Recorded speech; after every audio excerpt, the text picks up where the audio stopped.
بسم الله الرحمن الرحيم. السلام عليكم ورحمة الله تعالى وبركاته.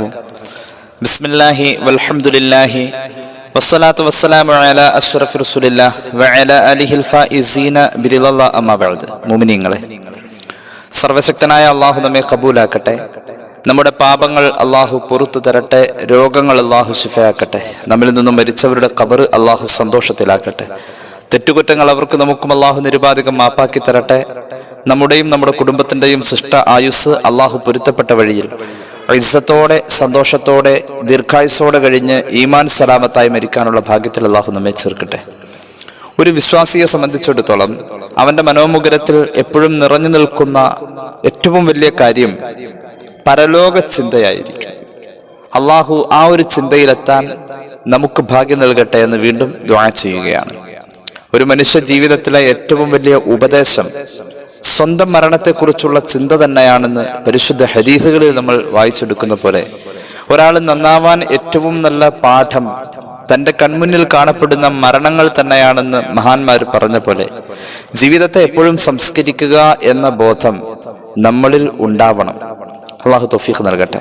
പരലോക ചിന്തയിൽ നാം കാണുന്ന ഭീകരമായ അവസ്ഥകളിൽ നമ്മെ സംസ്കരിക്കുകയും നമ്മെ ഉദ്ധരിക്കുകയും ചെയ്യുന്നിടത്ത് നാം ഏറ്റവും കൂടുതൽ ചിന്തിക്കേണ്ട ഒരു കാര്യം മഹ്ശറയെ കുറിച്ചാണ്. അള്ളാഹുവിന്റെ ഖുർആൻ മഹ്ശറയെ കുറിച്ച് ധാരാളം പറയുന്നുണ്ട്. മാത്രവുമല്ല, പരിശുദ്ധ ഖുർആനിന്റെ ഉള്ളടക്കം എന്ന് വിശേഷിപ്പിക്കപ്പെടാവുന്ന സൂറത്തുൽ ഫാത്തിഹയിൽ പരാമർശിക്കുന്ന ഒരു പ്രധാന പ്രയോഗമാണ് മാലിക് യൗമിദ്ദീൻ എന്നുള്ളത്. പ്രതിഫലം കൊടുക്കപ്പെടുന്ന ദിവസത്തിന്റെ ഉടമസ്ഥനായ അള്ളാഹു എന്നാണ് പറഞ്ഞത്. പരിശുദ്ധമായ ഖുർആനിൽ സൂറത്തുൽ ഫാത്തിഹ ഖുർആനിന്റെ മുഴുവനും പ്രവേശിപ്പിക്കപ്പെട്ട രീതിയിൽ, പരിശുദ്ധ ഖുർആനിന്റെ മുഴുവനെയും ഫാത്തിഹ ഉൾക്കൊണ്ടിട്ടുള്ള രീതിയിൽ സൂറത്തുൽ ഫാത്തിഹ ഖുർആന്റെ ഉള്ളടക്കമായി നിലകൊണ്ടിട്ടും അവിടെയും പ്രധാന വിഷയം മഹ്ശറയിലെ പ്രതിഫലം കൊടുക്കുന്ന അവസ്ഥയെ വിവരിക്കൽ ആണ് എങ്കിൽ, അള്ളാഹു റബ്ബുൽ ഇസ്സത്തിന്റെ ആ ദിവസത്തെ പരമാധികാരത്തെ സൃഷ്ടികളുടെ മുന്നിൽ അവതരിപ്പിക്കൽ ആണ് എങ്കിൽ, നമ്മെ സംബന്ധിച്ചിടത്തോളം സൂറത്തുൽ ഫാത്തിഹയിലൂടെ നമ്മളിൽ എത്തുന്ന ആ വലിയ സന്ദേശത്തെ എപ്പോഴും മനസ്സിൽ നിലനിർത്തുക എന്നത് പ്രധാന കാര്യമാണ്. അള്ളാഹു തൗഫീഖ് നൽകട്ടെ. മഹ്ശറയെ കുറിച്ച് ആലോചിക്കുമ്പോൾ മഹ്ശറയെ കുറിച്ചുള്ള ഒരു ചിത്രം നമ്മുടെ മനസ്സിലുണ്ടല്ലോ. ഒരു വസ്തുവിനും നിഴലില്ല, തണലില്ലാത്ത ഭീകരമായ ചൂടും ചെമ്പിന്റെ തറയിൽ നിൽക്കേണ്ടി വരുന്ന നഗ്നപാദമുള്ള മനുഷ്യന്റെ അവസ്ഥയും, സൃഷ്ടികൾക്ക് പ്രതിഫലം കൊടുക്കപ്പെടുന്ന ദിവസം കൊമ്പുള്ള ഒരു ആട് കൊമ്പില്ലാത്ത ആടിനെ കുത്തിയാൽ, കൊമ്പുള്ള ഒരു മൃഗം കൊമ്പില്ലാത്ത മൃഗത്തെ കുത്തി നോവിച്ചിട്ടുണ്ടെങ്കിൽ, ഭൂമിയിൽ കൊമ്പുള്ള മൃഗത്തെ മഹ്ശറയിൽ കൊമ്പില്ലാത്ത അവസ്ഥയിൽ കൊണ്ടുവരികയും കുത്തുകൊണ്ട, ഭൂമിയിൽ വെച്ച് കുത്തുകൊണ്ട കൊമ്പില്ലാത്ത മൃഗത്തിന് കൊമ്പ് കൊടുത്തിട്ട് തിരിച്ചു കുത്തി അവിടെ ആ വിഷയത്തിൽ പ്രതികാര നടപടി, പ്രതിഫലം കൊടുക്കൽ സംഭവിച്ച് ഇരുകൂട്ടരോടും മണ്ണായി മാറൂ എന്ന് പ്രഖ്യാപിക്കപ്പെടുന്ന അവസ്ഥ ഖുർആൻ അത് സാക്ഷ്യപ്പെടുത്തിയതാണ്. ആ രീതിയിൽ മഹ്ശറയിൽ അള്ളാഹു വിചാരണ നടത്തുമ്പോൾ എല്ലാവരും ഭയവിഹ്വലരാണ്. ഖബറിൽ കിടന്ന കാലത്തെക്കാളും മഹ്ശറയിൽ കൂടുതൽ കാലം നിൽക്കേണ്ടി വരുന്നു എന്നത് ഏതൊരു മനുഷ്യന്റെ ചിന്തയിലും അസ്വസ്ഥത ഉളവാക്കുകയാണ്. മാത്രവുമല്ല, മഹ്ശറയിലെ ഈ ഭീകരമായ അവസ്ഥയിൽ സ്വർഗമാണോ നരകമാണോ എന്ന വ്യാകുലമായ മാനസികാവസ്ഥയിൽ ഓരോ സൃഷ്ടിയും നരകത്തെ ഭയന്നുകൊണ്ടിരിക്കുന്ന സന്ദർഭത്തിൽ, ശഫാഅത്തിന്റെ സന്ദർഭത്തെ കാതോർക്കുന്ന ആഗ്രഹിക്കുന്ന സന്ദർഭത്തിൽ, ഭീകരമായ ഒച്ചയും വിളിയും കൂവലും മൊരടലും ഗർജനവുമായി മഹാന്മാരായ മലക്കുകൾ നരകത്തെ വലിച്ചിഴച്ചു കൊണ്ടുവരുന്ന ഒരു രംഗവും മഹ്ശറയിൽ ഉണ്ട് എന്നത് തീർച്ചയാണ്. ഖുർആൻ അത് പറഞ്ഞിട്ടുണ്ട്. വജീഅ യൗമഇദിൻ ബിജഹന്നം എന്ന്. നരകത്തെ കൊണ്ടുവരപ്പെടും. നരകത്തിന്റെ ആളലും നരകത്തിന്റെ ഗർജനവും കൂടുതൽ മനുഷ്യരെ മുഴുവനും, സൃഷ്ടികളെ മുഴുവനും ഭീതിയിലാക്കുന്ന ഒരു സന്ദർഭവും കൂടിയാണ് മഹ്ശറയിൽ കാണപ്പെടുന്നത്. ഇവിടെയെല്ലാം മഹ്ശറ വിജയിക്കുന്ന, സ്വർഗം ഉറപ്പായിട്ടുള്ള ആളുകളെ തിരിച്ചറിയാൻ കഴിയും. അവർക്ക് അള്ളാഹുവിന്റെ അർശിന്റെ തണൽ കിട്ടുമെന്ന് പുണ്യ നബി സല്ലല്ലാഹു അലൈഹി വസല്ലം പഠിപ്പിച്ചിട്ടുണ്ട്. അർശിന്റെ തണൽ കിട്ടുന്ന പ്രധാന വിഭാഗങ്ങൾ 7 വിഭാഗമാണെന്നും ഹബീബായ നബി തങ്ങൾ പഠിപ്പിച്ചിട്ടുണ്ട്. നിരവധി ഹദീസുകളിൽ അർശിന്റെ തണൽ കിട്ടുന്ന മറ്റു പല വിഭാഗങ്ങളെയും ഈ 7 പുറമെ കാണപ്പെടുന്നുമുണ്ട്. മഹാന്മാരായ ചരിത്ര പണ്ഡിതന്മാരും ഹദീസ് വ്യാഖ്യാന പണ്ഡിതന്മാരും ഒക്കെ ഖുർആൻ വ്യാഖ്യാന പണ്ഡിതന്മാരൊക്കെ ഉദ്ധരിക്കുന്ന മറ്റു പല ഉദ്ധരണികളിലും മഹ്ശറയിൽ വെച്ച് അർശിന്റെ തണൽ കിട്ടുന്ന വേറെയും ആളുകളെ കാണാൻ കഴിയും. അള്ളാഹു അർശിന്റെ തണൽ കിട്ടുന്നവരിൽ നമ്മെ നമ്മുടെ കുടുംബത്തെയും മരിച്ചുപോയവരെയും ഒക്കെ ഉൾപ്പെടുത്തട്ടെ എന്ന് വീണ്ടും ദുആ ചെയ്യുകയാണ്. അങ്ങനെ അർശിന്റെ തണൽ കിട്ടുന്ന ഒരു പ്രധാനപ്പെട്ട 3 വിഭാഗത്തെ ആദ്യം പറയാം. അള്ളാഹു തൗഫീഖ് നൽകട്ടെ. ആ 3 വിഭാഗത്തിൽ നമ്മുടെ കൂട്ടത്തിൽ അർഹരായ ആളുകളെയൊക്കെ അള്ളാഹു എത്തിച്ചു തരട്ടെ. നമ്മയും അള്ളാഹു എത്തിക്കട്ടെ. മഹാനായ അനസ് ബിൻ മാലിക് റളിയല്ലാഹു അൻഹുവിൽ നിന്നും നിവേദനം. മഹാനവറുകൾ പറയുന്നു, സലാസത്തു നഫരിൻ ഫി ളില്ലി അർശിർ റഹ്മാനി യൗമൽ ഖിയാമത്തി. ഖിയാമത്ത് നാളിൽ അള്ളാഹുവിന്റെ അർശിന്റെ തണലിൽ 3 വിഭാഗം ആളുകൾക്ക് പ്രത്യേക പരിഗണന ഉണ്ട് എന്ന് മഹാനായ സ്വഹാബി അനസ് ബിൻ മാലിക് റളിയല്ലാഹു അൻഹു പറയുകയാണ്. 3 വിഭാഗം ആളുകൾ. അതിൽ ഒന്നാമത്തെ വിഭാഗം വാസിലുർ റഹ്മി യുമദ്ദുലഹു ഫി ഉമരിഹി വയുവസ്സഉലഹു ഫി ഖബ്രിഹി വരിസ്ഖിഹി. കുടുംബബന്ധം ചേർക്കുന്ന മനുഷ്യനാണ് ഒന്നാമത്തെ വിഭാഗം. അർശിന്റെ തണൽ കിട്ടുന്ന പ്രധാനപ്പെട്ട 7 വിഭാഗത്തെ നമ്മൾ ഇതിനു ശേഷം പറയും. ഈ ഹദീസിൽ കാണുന്നത് 3 വിഭാഗമാണ്. ഒന്നാമത്തെ വിഭാഗം, ആ 3-ൽ ഒന്നാമത്തെ വിഭാഗം കുടുംബബന്ധം ചേർക്കുന്നവൻ. കുടുംബബന്ധം ചേർക്കുന്നവനാവട്ടെ അല്ലാഹു തആല ഭൂമിയിൽ വെച്ച് ആയുസ്സിൽ വർധനവ് നൽകുന്നു. അവന്റെ ഭൂമിയിലെ ജീവിക്കാനുള്ള താൽക്കാലിക സൗകര്യങ്ങൾ, ദുനിയാവിന്റെ സൗകര്യങ്ങളൊക്കെ അല്പമാണ്. അല്പകാലത്തേക്കും അല്പനേരത്തേക്കും മാത്രമേ ഭൂമിയിലെ നാം ജീവിക്കുന്ന ഈ ജീവിത സൗകര്യങ്ങളുള്ളൂ. ഭൂമിയുടെ ഈ നശ്വരമായ സൗകര്യങ്ങൾ തന്നെ അള്ളാഹു അവന് വേണ്ടുവോളം നൽകും എന്ന് മഹാൻ പറയുകയാണ്. അതായത് നമ്മുടെ റിസ്ഖിൽ അള്ളാഹു വിശാലത നൽകും. ഇവിടെ ജീവിക്കാൻ ആവശ്യമായ എല്ലാ കാര്യത്തിലും അള്ളാഹു വിശാലത നൽകും. അതിന്റെ കൂടെ തന്നെ ഖബർ ജീവിതത്തിലും വിശാലത നൽകും. ആർക്ക്? കുടുംബബന്ധം ചേർക്കുന്നവന്. കുടുംബബന്ധം ചേർക്കുന്നവനാണ് ഒന്നാമത്തെ വിഭാഗം. ഏത് കാര്യത്തെക്കുറിച്ചായി പറയുന്നത്? അർശിന്റെ തണൽ കിട്ടുന്ന ആളുകളുടെ കൂട്ടത്തിൽ ഒന്നാമത്തെ വിഭാഗം കുടുംബബന്ധം ചേർക്കുന്നവനാണ്.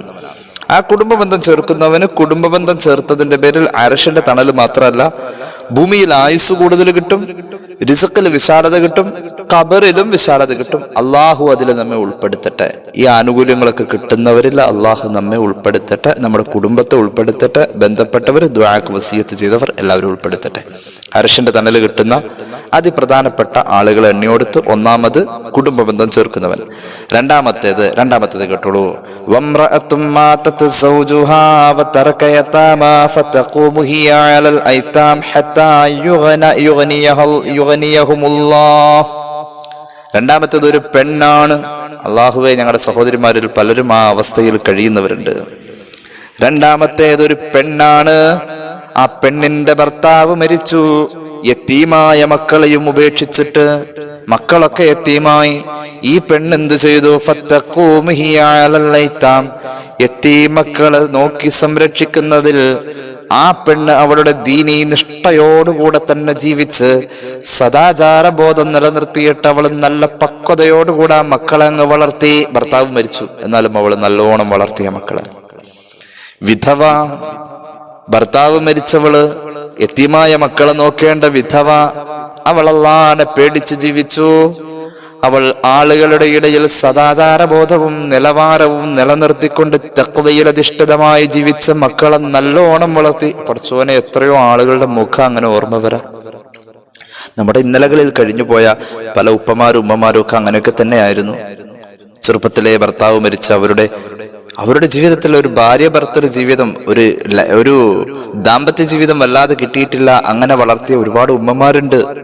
മക്കൾ അങ്ങനെ വളർത്തിയ ഉമ്മമാരുണ്ട്. അവരാ യതീം മക്കളെ വളർത്തി വലുതാക്കി. എന്നിട്ടോ ഹത്താ യുഗ്നിയഹുമുല്ലാഹ്, ആ യതീം മക്കള് വലുതായി പ്രാപ്തരായി. അതുവരെ ഉമ്മാടെ സംരക്ഷണം. അങ്ങനത്തെ ഉമ്മാക്ക് അർശിന്റെ തണല് അള്ളാഹു നൽകും. ആ വിധവക്ക്, ആ പെണ്ണിന് അള്ളാഹു അർശിന്റെ തണല് നൽകുമെന്ന് മഹാനായ അനസ് ബിൻ മാലിക് റളിയല്ലാഹു അൻഹു പറയുകയാണ്. അർശിന്റെ തണല് കിട്ടുന്ന മൂന്നാമത്തെ വിഭാഗം വറജുൽ തഖദ തആമൻ ഫദആ ഇലൈഹിൽ യതാമാ വൽ മസാകിൻ. യതീം കുട്ടികൾക്കും മിസ്കീന്മാർക്കും താല്പര്യപൂർവ്വം ഭക്ഷണം കൊടുക്കുക, അതിനുള്ള ഒരുക്കങ്ങളൊക്കെ ഉണ്ടാക്കി. യതീമിന് ഭക്ഷണം കൊടുക്കാൻ പ്രത്യേക താല്പര്യമാണ്. യതീമിന് ഭക്ഷണം കൊടുക്കുക എന്നത് മുഅ്മിനിന്റെ ലക്ഷണമാണ്. യതീമിനെ ധ്വംസനം ചെയ്യാൻ, യതീമിന് കൊടുക്കുന്നതിൽ ഒരു പുറകോട്ടുള്ള ചിന്ത പാടില്ല. യതീമിന് എന്ത് കൊടുക്കുന്നതും അള്ളാഹ്ക്ക് ഇഷ്ടമുള്ള കാര്യമാണ്. യതീംഖാനക്ക് കൊടുക്കുന്ന കാര്യമല്ല പറഞ്ഞത്. യതീംഖാനക്ക് കൊടുക്കുമ്പോൾ അവിടുത്തെ രീതികൾ എന്തൊക്കെയാണെന്നൊക്കെ അന്വേഷിക്കേണ്ടി വരും. അവിടെ യതീം അല്ലാത്തതും ഉണ്ടാവും. യതീംഖാനയിൽ കൊടുത്താൽ അതിൽ റിസീവറിന് പങ്കുണ്ടാവും. 40%, 140% അയാളുടെ പിരിവില് അയാളുടെ ശമ്പളമായിട്ട് എടുക്കും. അതൊരിക്കലും ഹക്കുള്ള മുതലല്ല. കാരണം ഈ കൊടുക്കുന്നവൻ യതീമിന് എന്ന് പറഞ്ഞ നെയ്യത്തിലായിരിക്കും കൊടുക്കുക. അത് ഈ റിസീവർ വന്നിട്ട് 100 രൂപ കൊടുത്ത 40 റിസീവറിനാ. ആ സിസ്റ്റം തന്നെ ഇസ്ലാമികം അല്ല. അങ്ങനെയുള്ള റിസീവർമാർ വീട്ടിൽ വരുമ്പോൾ യതീമിന് തന്നെയാണോ ഇത് പോകുന്നത് എന്ന് ഉറപ്പ് വരുത്തിയിട്ട് വേണം കൊടുക്കാൻ. എനിക്കൊരു യതീംഖാനയോടും പ്രത്യേകം വിരോധം ഇല്ല. അതും അതിൻ്റെ കൂടെ തന്നെ പറയാം. വസ്തുത അങ്ങനെ ആയതുകൊണ്ട് പറയാതിരിക്കാൻ വയ്യ. അപ്പൊ 3 വിഭാഗത്തെ ഇവിടെ പറഞ്ഞു. ഒന്നാമത്തെ വിഭാഗം കുടുംബബന്ധം ചേർക്കുന്നവനാണ്. അവന് ആയുസ്സിൽ വർധനവുണ്ടാവും, റിസ്ഖിൽ വിശാലത ഉണ്ടാവും, ഖബറിൽ വിശാലത ഉണ്ടാവും, അർശിന്റെ തണല് കിട്ടും. രണ്ടാമത്തേത് വൈധവ്യത്തെ ബാക്കിയാക്കി യതീമായ മക്കളെ ബാക്കി വെച്ച് ഭർത്താവ് മരിച്ചുപോയ ആ വിധവ അവളുടെ മക്കളെ നല്ലോണം വളർത്തി ദീനിയായി അവളും ജീവിച്ചു. അള്ളാഹുവേ ഭാഗ്യം നൽകണേ അല്ലാഹ്. അങ്ങനെയുള്ള വിധവകളായ സഹോദരിമാർക്ക് അർശിന്റെ തണലുണ്ട്. പിന്നെ മൂന്നാമത്തേത് യതീമിനും മിസ്കീനും ഭക്ഷണം കൊടുക്കുന്ന ആളുകൾ, അവർക്കും അള്ളാഹു അർശിന്റെ തണൽ നൽകുമെന്ന് മഹാനായ അനസ് ഇബ്നു മാലിക് റളിയല്ലാഹു അൻഹു പഠിപ്പിക്കുകയാണ്.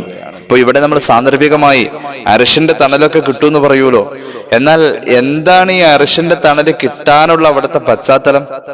അള്ളാഹുവിന്റെ മഹ്ശറ ലോകത്തെ കുറിച്ചൊന്ന് പരിചയപ്പെടേണ്ടിയിരിക്കുന്നു. മഹ്ശറയിൽ അള്ളാഹു സൂര്യനെ കൊണ്ടുവരാ. നമ്മൾ പുറം രാജ്യങ്ങളിലൊക്കെ വലിയ വലിയ ഡിഗ്രി സെൽഷ്യസിൽ ചൂട് അനുഭവപ്പെടുന്നു എന്ന് പ്രത്യേകിച്ച് ഗൾഫുകാർ പറയുമ്പോൾ അത് അനുഭവിച്ചവർക്ക് അതേക്കുറിച്ച് അറിയാൻ പറ്റും.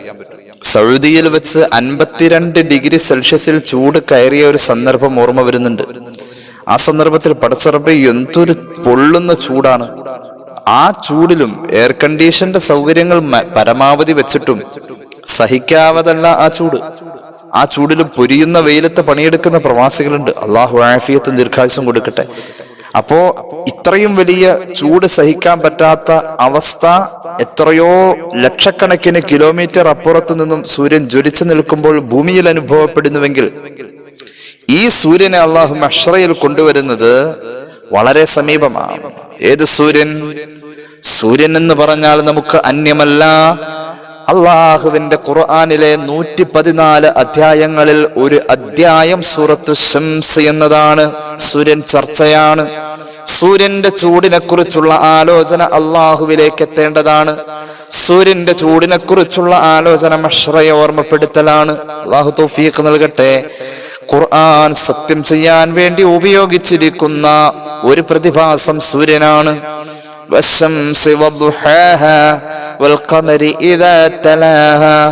അള്ളാഹു സത്യം ചെയ്ത് പറയാണ് സൂര്യനെ തന്നെയാണ് സത്യം.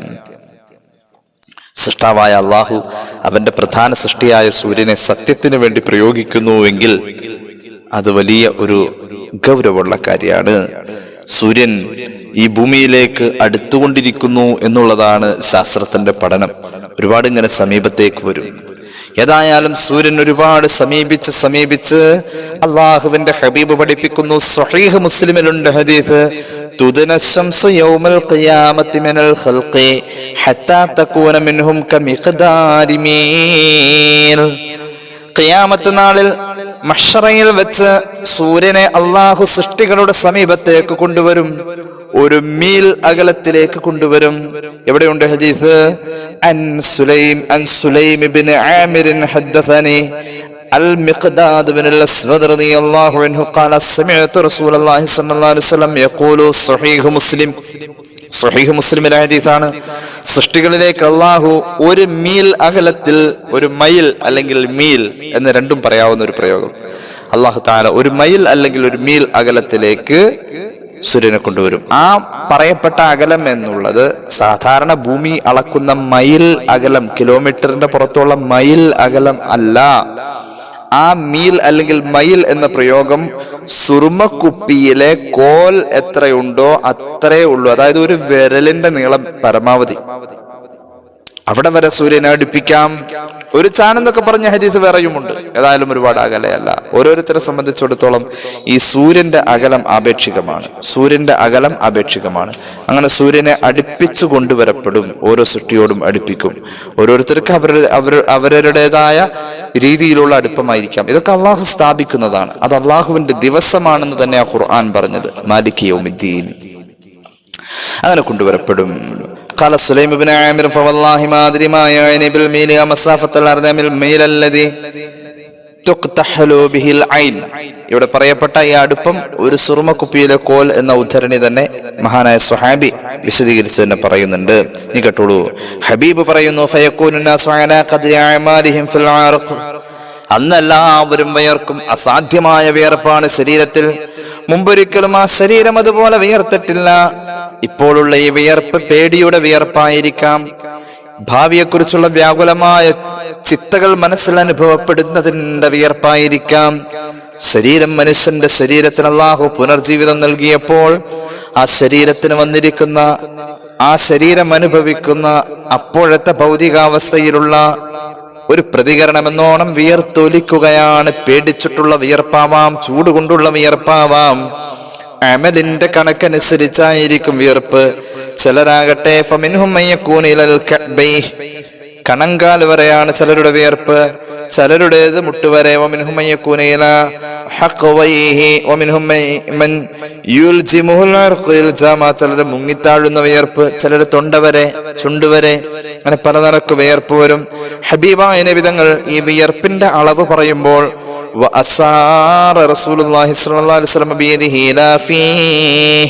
കൈവച്ചിങ്ങനെ കാണിച്ച വായന്റെ അവിടെ, ചുണ്ടിന്റെ അവിടെ, നെഞ്ചിന്റെ അവിടെ, പൊക്കിളിന്റെ അവിടെ, മുട്ടിന്റെ അവിടെ ഇങ്ങനെ കൈ കൊണ്ട് സൂചിപ്പിച്ച് വിയർപ്പിന്റെ അവസ്ഥയെ കുറിച്ച് പോലും പറഞ്ഞു. അത്ര കണ്ട് വൈകാരികമായാണ് ഈ ഹദീസ് റസൂലുള്ളാഹി പറഞ്ഞു തന്നിട്ടുള്ളത് സല്ലല്ലാഹു അലൈഹി വസല്ലം. അതാണ് മഹ്ശറ, അതാണ് മഹ്ശറ. ആയിഷ ബീവി ചോദിച്ചല്ലോ, സ്വഹീഹ് മുസ്ലിം, യുഹ്ശറുന്നാസ് യൗമൽ ഖിയാമത്തി ഹുഫാതൻ ഉറാതൻ ഗുറുല. അന്നത്തെ ദിവസം ചെരുപ്പില്ലാതെ, വസ്ത്രമില്ലാതെ, ശരീരം മുഴുവനും ജടപിടിച്ച രോമം പോലെ പൊടിപുരണ്ട ശരീരം, ഖബറിന്റെ അടിയിൽ നിന്നും എഴുന്നേറ്റ് വന്ന മൺകൂനകളിൽ നിന്നും കുഴിമാടങ്ങളിൽ നിന്നും എഴുന്നേറ്റ് വന്ന മനുഷ്യന്റെ ശരീരം മുഷിഞ്ഞ അവസ്ഥയില്, ശരീരത്തിൽ പൊടിയുണ്ടാകും, നഗ്നരായിരിക്കും, ചെരുപ്പില്ല, വസ്ത്രമില്ല.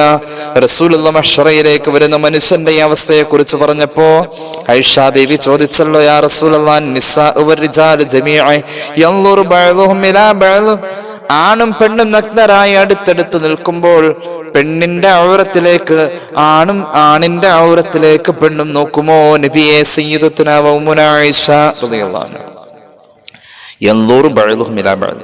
ഖാല സല്ലല്ലാഹു അലൈഹി വസല്ലം, റസൂലുള്ളാഹി പറഞ്ഞു, യാ ആയിഷ അൽ-അംറു അശദ്ദു മിൻ അൻ യൻളുറു ബഅ്ദുഹും ഇലാ ബഅ്ദ്.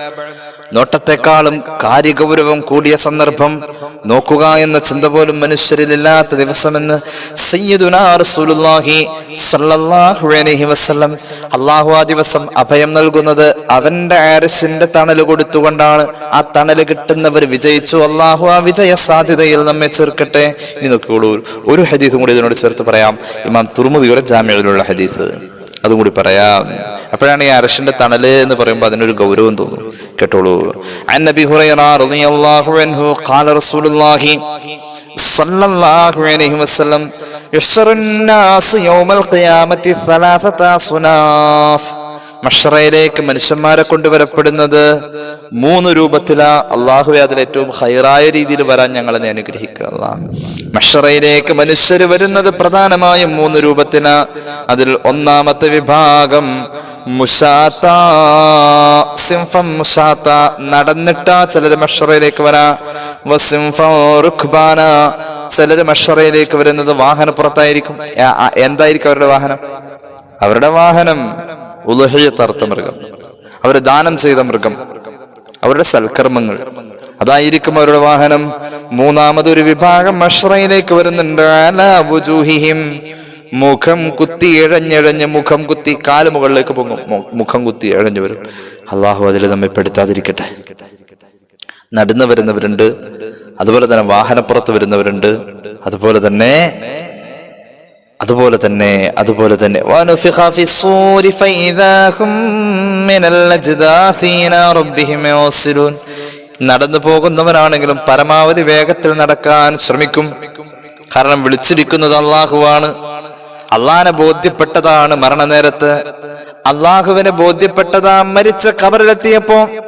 അള്ളാഹുവിനെ ബോധ്യപ്പെട്ടതാ റബ്ബുക എന്ന മലക്കിന്റെ ചോദ്യം വന്നപ്പോ ആ റബ്ബിന്റെ പ്രഖ്യാപനമാണ് സൂറന്ന കാഹളത്തിലെ രണ്ടാമത്തെ ഓത്ത്. റബ്ബ് വിളിച്ചോടത്തേക്ക് ഓടണം. ബോധ്യപ്പെട്ട റബ്ബിന്റെ ആ വലിപ്പത്തെ ബോധ്യപ്പെടുമ്പോൾ, അവന്റെ ശിക്ഷയുടെ ഭീകരത ബോധ്യപ്പെടുമ്പോൾ, സൂറന്ന കാഹളത്തിലെ രണ്ടാമത്തെ ഓത്ത് ഫൈദാഹും മിനൽ ജിദാഫി, അവരുടെ കുഴിമാടങ്ങളിൽ നിന്നും അവർ ഇലാ റബ്ബിഹിം യസിലൂൻ, റബ്ബിലേക്ക് ഓടുന്നവരാണെന്ന് ഖുർആൻ. റബ്ബിലേക്കോടും. അല്ലാഹുവേ, നല്ല നിലക്ക് വന്നു ചേരുന്നവരിൽ ചേർക്കണം. അല്ലാഹ് ഖാലൂ യാ വൈലനാ മൻ ബഅസനാ മിൻ മർഖദിനാ, ചിലര് വിളിച്ചു പറയാ, പടച്ചോനെ ഉറക്കമായിരുന്നല്ലോ അല്ലാഹ്. മഹ്ശറയിലേക്ക് ആലോചിക്കുമ്പോൾ, മഹ്ശറ കഴിഞ്ഞിട്ടുള്ള നരകം ആലോചിക്കുമ്പോ, നിലവിൽ ഞങ്ങൾ കഴിഞ്ഞിരുന്ന ഖബർ ഞങ്ങൾക്ക് ഒരു നിദ്രഭവനമായിരുന്നു. എത്രയോ സൗകര്യവും സന്തോഷമായിരുന്നു ഖബർ. മഹ്ശറയുടെ ഭീകരമായ അവസ്ഥ ആലോചിക്കുമ്പോ ഖബർ എത്രയോ സൗഖ്യമായിരുന്നു. ഞങ്ങൾ ഉറങ്ങായിരുന്നല്ലോ അല്ലാഹ്, ഉറക്കമായിരുന്നു ഞങ്ങൾക്ക് ഇനിയുള്ള കെടുതിയേക്കാളും ഉത്തമം.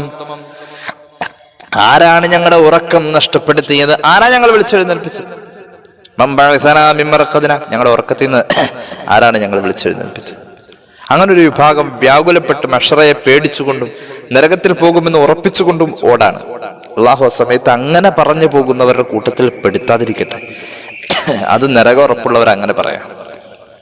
എന്നാൽ വേറെ ചിലര് പറയും,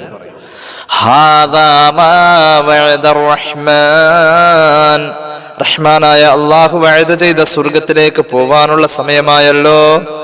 അവരെ സംബന്ധിച്ചിടത്തോളം മഹ്ശറയിലെത്തിക്കഴിഞ്ഞാൽ 50,000 കൊല്ലം കാത്തു നിൽക്കുന്നത് 2 റക്അത്ത് നിസ്കരിക്കുന്ന ലാഘവത്തിൽ അവർക്ക് സമയം പോയി കഴിയുമെന്ന് സയ്യിദുനാ റസൂലുള്ളാഹി സ്വല്ലല്ലാഹു അലൈഹി വസല്ലം. ആ 2 റക്അത്ത് നിസ്കരിക്കുന്ന സമയമേ അവർക്ക് തോന്നുകയുള്ളൂ, അനുഭവപ്പെടുകയുള്ളൂ.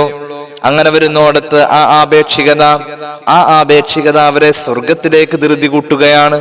അവർ ഓടുകയാണ്. ഓടുമ്പോൾ അവർ പറയും,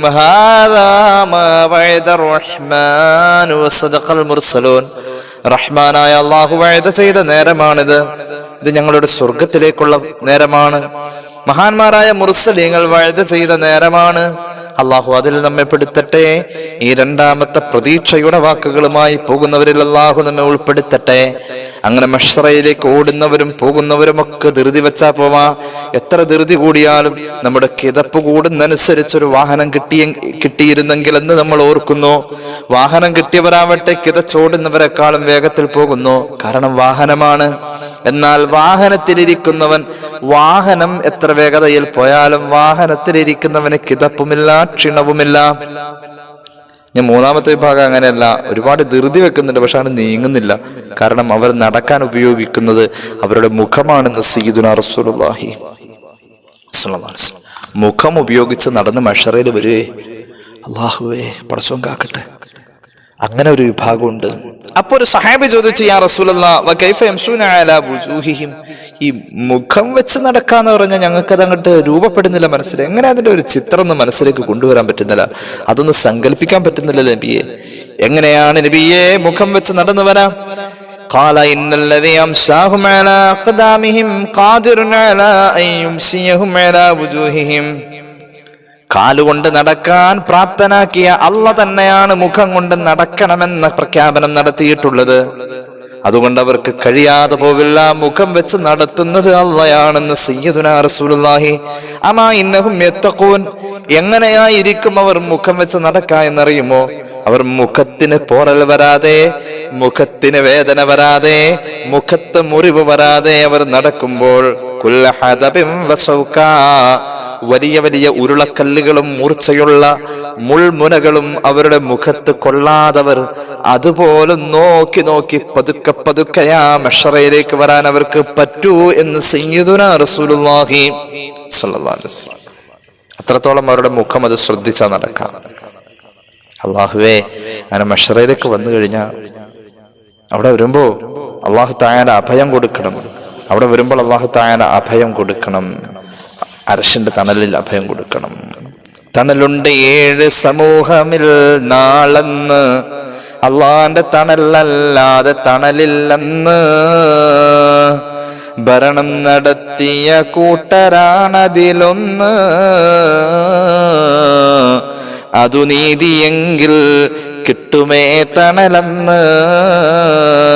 നീതിമാനായ ഭരണകർത്താവ് ഭയഭക്തിയോടെ വളർന്നു യൗവന കാലം,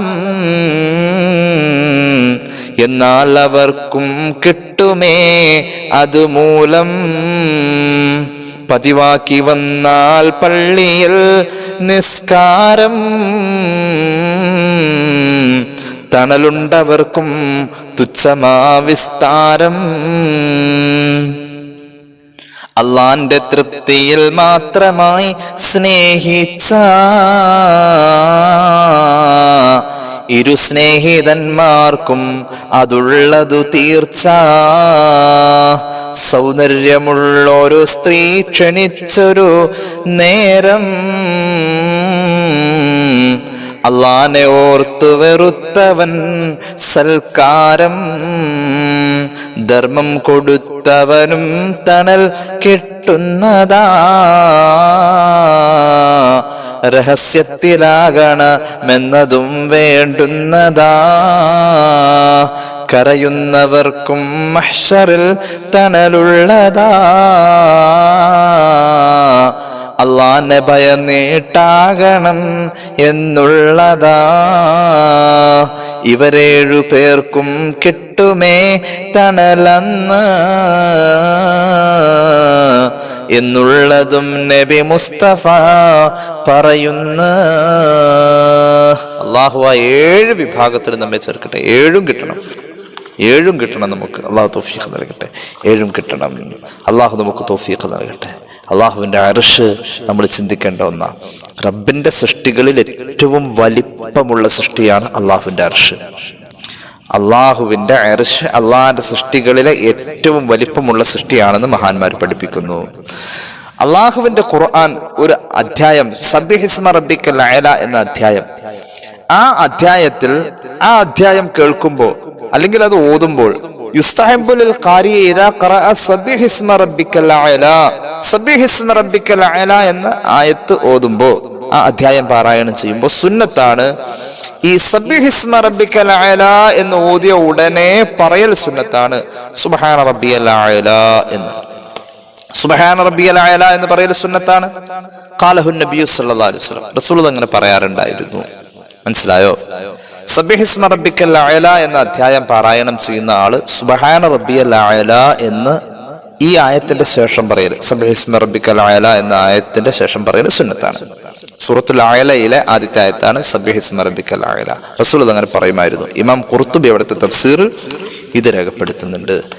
സബ്ബിഹിസ്മ റബ്ബിക്കൽ അഅല എന്ന് കേൾക്കുകയോ ഓതുകയോ ചെയ്തു കഴിഞ്ഞാൽ സുബ്ഹാനല്ലാഹി സുബ്ഹാന റബ്ബിയൽ അഅല വബിഹംദിഹി എന്നൊക്കെ പറയുന്നത് സുന്നത്താണെന്ന് പറഞ്ഞല്ലോ. ഇത് പറയാൻ ഒരു പ്രധാന കാരണമുണ്ട്. നമ്മൾ സുജൂദിൽ ചെയ്യുന്ന ഒരു പ്രധാന ദുആയാണ് അല്ലെങ്കിൽ ദിക്റാണ് സുബ്ഹാന റബ്ബിയൽ അഅല വബിഹംദിഹി എന്നത്. ഇത് ആദ്യം ഉച്ചരിച്ചത് മഹാനായ മലക്ക് മീകായിൽ അലൈഹിസ്സലാത്തു വസ്സലാം ആണ്. മീകായിൽ അലൈഹിസ്സലാത്തു വസ്സലാം, മഹാനായ മീകായിൽ അലൈഹിസ്സലാത്തു വസ്സലാം അള്ളാഹുവിനെ ബോധ്യപ്പെട്ടപ്പോൾ റബ്ബിന്റെ അർശ് കാണണമെന്ന താല്പര്യം അള്ളാഹുവിനോട് പറഞ്ഞു. അങ്ങനെ അള്ളാഹുവോട് മഹാനവറുകൾ ദുആ ചെയ്തു. അഴ്ത്തുനി ഖുവ്വത്തൻ, പടച്ചോനെ എനിക്ക് നിന്റെ അർശ് കാണണം, അതിന് എന്റെ ഈ മലക്ക് എന്ന് പറയുന്ന ശരീരഘടനയിലെ ഈ പരമാവധി ശക്തി എനിക്ക് പോരാ, കൂടുതൽ ശക്തി തരണം. അള്ളാഹുവിൻ നിന്റെ അർശ് കണ്ട് നിന്നെ എനിക്ക് ശരിക്കും ബോധ്യപ്പെടാൻ, എന്റെ ഈമാൻ കൂട്ടാൻ വേണ്ടിയിട്ടാ. അള്ളാഹു റബ്ബുൽ ഇസ്സത്ത് മഹാനായ മീകായിൽ അലൈഹിസ്സലാത്തു വസ്സലാമിനോട് പറഞ്ഞു, നിങ്ങൾക്ക് ഞാൻ വലിയ ഒരു ശക്തി തന്നിട്ടുണ്ട്. ഞാൻ തന്നിരിക്കുന്ന ശക്തി ആകാശത്തിലുള്ള മലക്കുകളുടെ മുഴുവൻ ശക്തിയും തന്നിട്ടുണ്ട്. ഇമാം ഇസ്മായിൽ അൽ ഹഖ് ബറൂസവി റൂഹുൽ ബയാനിൽ ഈ സൂറത്തുൽ അഅലയുടെ വ്യാഖ്യാനത്തിൽ ഈ തഫ്സീർ രേഖപ്പെടുത്തുന്നതായി കാണാം. അങ്ങനെ എത്രത്തോളം ആകാശത്തിലുള്ള സർവ്വ മലക്കുകളുടെയും ശക്തി കൊടുത്തിട്ട് അല്ലാഹു തആല 5000 കൊല്ലം പറക്കാൻ വേണ്ടി ഏൽപ്പിച്ചു. പക്ഷെ മഹാനവറുകൾ പറന്നു 5000 കൊല്ലം പറന്നിട്ട് അവിടുത്തെ ചിറകുകൾ അർശിന്റെ അടുത്തേക്ക് അടുക്കുന്തോറും അർശിന്റെ പ്രകാശം കാരണം കരിഞ്ഞു പോയി. അവസാനം ശക്തി ക്ഷയിച്ചപ്പോൾ വീണ്ടും ദ്വാരുന്നു, പടച്ചോനെ എനിക്ക് ഇനിയും ശക്തി വേണം ഇത് ബോധ്യപ്പെടാൻ. അപ്പോൾ അല്ലാഹു തആല വീണ്ടും അതിന്റെ ഇരട്ടി ശക്തി കൊടുക്കുകയും പിന്നെ 5000 ചിറകിന് പകരം 10000 ചിറക് കൊടുക്കുകയും ചെയ്തു. അങ്ങനെ മഹാനായ മീകായിൽ അലൈഹിസ്സലാത്തു വസ്സലാം വീണ്ടും പറന്ന് 10000 കൊല്ലം പിന്നെയും യാത്ര ചെയ്ത് അർശ് മുഴുവൻ കണ്ടു. 15000 കൊല്ലമാണ് ഇപ്പോൾ അർശ് കാണാൻ വേണ്ടി മീകായിൽ അലൈഹിസ്സലാം ആകാശത്തിലുള്ള സർവ്വ മലക്കുകളുടെയും ശക്തി അള്ളാഹു നൽകിയത് മുഖേന 15000 ചിറക് വെച്ചുകൊണ്ട് മഹാനവറുകൾ വീണ്ടും യാത്ര ചെയ്തത്. അങ്ങനെ മഹാനായ മീകായിൽ അലൈഹിസ്സലാത്തു വസ്സലാമിന് അല്ലാഹു തആല അർശിനെ കാണിച്ചു കൊടുത്ത് ബോധ്യമായപ്പോ മഹാനവറുകൾ പറഞ്ഞ ഒരു വർത്താനാണ് സുബ്ഹാന റബ്ബിയൽ അഅല വബിഹംദിഹി എന്നുള്ളത്. അർശിനെ ബോധ്യപ്പെട്ടപ്പോ പറഞ്ഞ വർത്താനാണ്. എന്നിട്ട് ഈ 15000 കൊല്ലം യാത്ര കഴിഞ്ഞിട്ട് ഇനി തിരിച്ചു പോരാൻ പറ്റണില്ല. അവിടെ വെച്ചുകൊണ്ട് അള്ളാഹുട് ദുആ ചെയ്ത് പടച്ചോനെ ആദ്യം ഇരുന്നോടത്തേക്ക് എന്നെ നീ മടക്കണം. അപ്പൊ അള്ളാഹു പെട്ടെന്ന് മടക്കി ആ പഴയ സ്ഥലത്ത് തന്നെ മഹാനവറുകളെ കൊണ്ടുവന്ന് എത്തിക്കുകയും ചെയ്തു. അള്ളാഹുവിന്റെ മുഖറബായ ഇഷ്ടപ്പെട്ട മലക്കിന് അള്ളാഹു ചെയ്തു കൊടുത്തൊരു ആനുകൂല്യമാണ്. അപ്പൊ അർശിന്റെ വലിപ്പം ബോധ്യമാവാൻ ഇത് മതി. അത്രയും വലിപ്പമുള്ള അർശിനെ അള്ളാഹു മഹ്ശറിൽ കൊണ്ടുവന്ന് അതിന്റെ മനോഹരമായ തണലിലേക്ക് കുറച്ച് ആളുകളെ മാറ്റും. അതിൽ 3 വിഭാഗത്തെ നമ്മൾ ആദ്യം പറഞ്ഞു. ഇനി സ്വഹീഹ് മുസ്ലിം, സ്വഹീഹുൽ ബുഖാരി ഒക്കെ ഉദ്ധരിച്ചിട്ടുള്ള 7 വിഭാഗം വേറെയും ഉണ്ട്. നമ്മളിപ്പോൾ കുറച്ചു മുമ്പ് മഹാനായ തഴവ ഉസ്താദിന്റെ ബൈത്തിൽ പാടിയ പോലെ അള്ളാഹു തഴവ ഉസ്താദിന്റെ ഖബർ സ്വർഗമാക്കട്ടെ. ഈ ഇൽമിന്റെ വെളിച്ചം ആ ഖബറിൽ അള്ളാഹു എത്തിച്ചു കൊടുക്കട്ടെ. ആ ഹദീസ് അതിന്റെ അറബി സ്വഹീഹ് മുസ്ലിം, സ്വഹീഹുൽ ബുഖാരി ഉദ്ധരിക്കുന്നത് ഓടിച്ചൊന്ന് പറഞ്ഞ് ഇൻഷാ അല്ലാഹ് ദുആ ചെയ്ത് പിരിയാം. അല്ലാഹു തൗഫീഖ് നൽകട്ടെ. സബഅത്തുൻ യുളില്ലുഹുമുല്ലാഹു ഫി ളില്ലിഹി യൗമ ലാ ളില്ല ഇല്ലാ ളില്ലുഹു. അല്ലാഹുവിന്റെ അർശിന്റെ തണലല്ലാത്ത ഒരു തണലുമില്ലാത്ത ദിവസം 7 വിഭാഗത്തിന് അല്ലാഹു അർശിന്റെ തണൽ നൽകും എന്ന് പുണ്യ നബി സല്ലല്ലാഹു അലൈഹി വസല്ലം. ഒന്നാമത്തെ വിഭാഗം നീതിമാനായ ഭരണകർത്താവ്. ഭരണം കിട്ടണമെന്ന് പറഞ്ഞാൽ ലോകം മുഴുവൻ ഭരിക്കുകയോ രാജ്യം ഭരിക്കുകയോ സംസ്ഥാനം ഭരിക്കുകയോ മണ്ഡലം ഭരിക്കുകയോ വേണ്ട, അവനവന്റെ കുടുംബത്തിലായാലും മതി. നമ്മുടെ ഉത്തരവാദിത്തത്തിൽ നമുക്ക് നീതി ഉണ്ടാവുക എന്നുള്ളതാണ്. അല്ലാഹു തൗഫീഖ് നൽകട്ടെ.